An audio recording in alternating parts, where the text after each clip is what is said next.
Okay, so surface mask removal and replacement starts, of course, at the surface, but it's going to start with us standing up like this, and we will do a presentation with the student. We'll walk through the skill, we will rehearse, we'll practice, and then we'll put our faces in the water and we will practice the skill until the student gets it. They usually almost always get it. It is a different approach, it's a different technique. I'm not saying that it's hard, it's just different. We're just doing this thing different. So when we're doing skill development at the surface, we're either doing that from a floating scuba unit or a surface support platform or a hookah that has surface support features, like this inflatable gangway from SEAC is one of my favorite tools for teaching scuba. It floats right at the surface. We just turn it right into a hookah system, and then you can clip things off on it. You can clip defogs on it. It's got pockets. It's a great unit for surface support. So what we're going to do is we're going to start the presentation and rehearsal phase. I'm going to talk to you like I'm talking to a student, and you are the instructor, or you're the dive master that teaches the tri-scubas. This can be taught exactly the same way in a tri-scuba. I have dive masters who are also tri-scuba instructors, and they teach this skill for the tri-scuba exactly the same way. And then when that student progresses on to open water and they start their open water scuba class with me, they already know how to do it, so it really is a piece of cake. And I can then spend more time with them on their neutral buoyancy, their trim, and their balance, and their kick development, because we don't teach the flutter kick. Everybody kind of knows how to do the flutter kick. We teach the frog kick because you need an instructor to teach the frog kick. They don't need you to teach them how to do this. They need you to teach them how to do that. Okay, and we'll get into that later, but for now, one-handed mask removal and replacement at the surface. Okay? So it's going to start with a good mask. I like to use a low volume, okay, single pane lens. This mask, you might be familiar with this mask right here. Many different vendors put their logo on it. They're all made in Taiwan or China, and probably about a dozen manufacturers sell this. None of them make it, so it doesn't really matter what the name brand is. Okay, I have this exact mask for sale on my website, uniquescuba.com. It's the Aero mask. I think on there it's $39 or $49. I have coupon codes, so you can leave a question in the comments, and I'll send you a coupon code if you want a discount on the mask. But that's what I'll be using today. The key to this is a really good mask, okay, that's going to fit the student really well. It needs to be low volume. I find it very beneficial if you put a slap strap on that dude. Today I'm using my Dive Heart slap strap. These things are great, and you will see why they're so effective in a minute. So this is going to start with showing the student how to put the mask on the face. This is pretty easy. I like to develop one-handed techniques, so show the student. Look, let's take this slap strap, let's put it on just like this. Let's fold it into the front. Then you're going one-handed.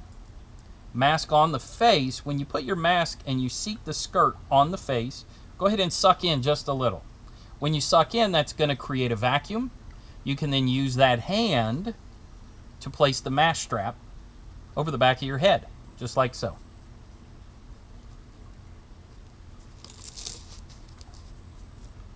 Boom, one-handed.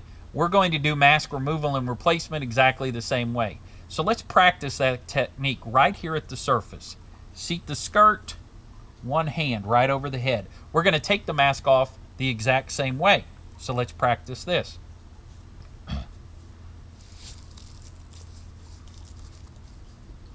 Boom, just like that. I've taken the mask off with one hand. And you see the way that I've taken it off kind of seats it perfectly, that mask strap, to where we can just put this guy right back on the face. So we're going to go right back on the face. Suck in. Boom. Okay, one-handed. And this is where effective practice comes in. You want to drill them at this point. You've introduced the skill. You've seen that they can do it. They've figured out the nuance of it. Now you drill them. You say, okay, I want you to do it uninterrupted, without talking, without stopping. I want to see 3 cycles. And so you'll just prompt them to do their 3 cycles, and that'll look like this.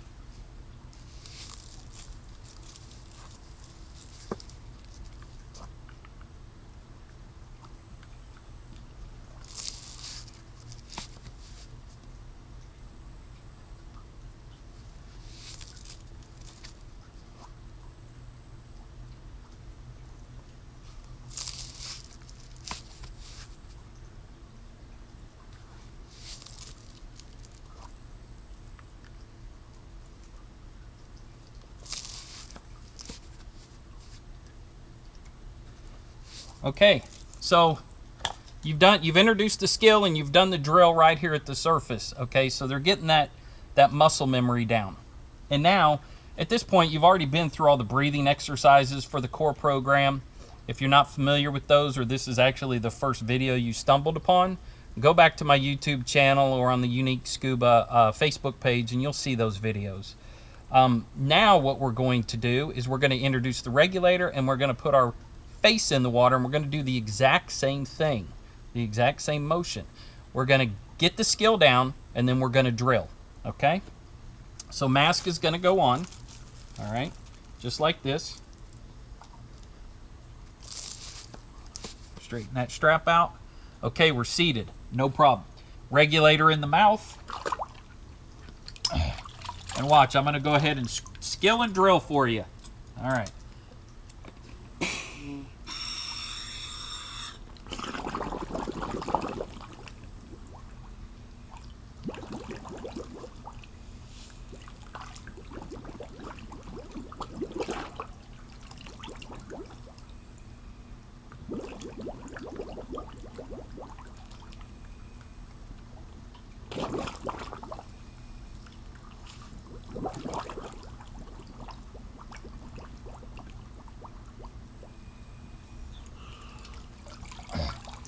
Now we'll do the drill here in a second, but I want to point out, I want to bring to your attention, because you might not have seen the other videos, something that's very important.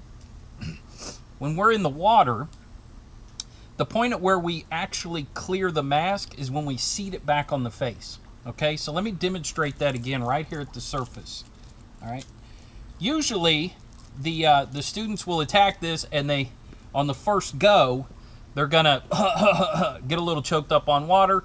This is okay. This is kind of what you want. You want to push that comfort level to where they actually are having some issues right there at the surface, where they can just stand up and hit the reset button. Okay.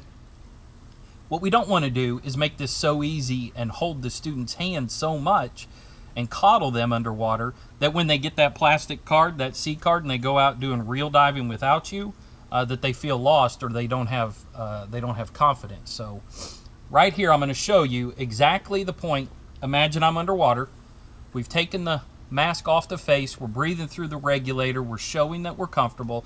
Then when the mask goes on, right here is where the mask actually gets cleared. Boom, right here. When you seat the mask right back on the face with the fingers, you see there? That's when you're exhaling out the nose, and you have cleared the mask at this point. Then you suck in through your nose, and mask strap goes right back on the back of the head, and you are good to go. Right there, you are good to go. Okay, so we've went through, and the student may have had to have done this 5 or 6 times, a dozen times, whatever, but now they've got it down. Once they've got it down, you want to see 3 cycles. So that's what this looks like right here.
It's as easy as that. Mask removal and replacement at the surface. Get them to really comprehend the skill. Then we start with skill, and then we move into drill. Now, as we progress forward and you look at some of my other core videos, you're going to see that once they have that down, then we're going to stack other skills on top of that, because what we really want to do is not only introduce and teach the skill, we want to drill. We want to push them to a trigger point, okay? Find a place in which they're uncomfortable with that skill and develop that discomfort out, okay? Or make it so familiar that it doesn't catch them off guard when they're in the deep end of a pool, or they're out in the open water on a platform at 20 foot deep and then they freak out. Those bolters, you go through this core program, you get proficient at it, and all those open water freakouts that have become normalized over the years, that just kind of starts going away, and you stop seeing it altogether. So hopefully this video was helpful. If you have any comments, leave them in the comment section. This is Clint Seeley. Thank you for watching.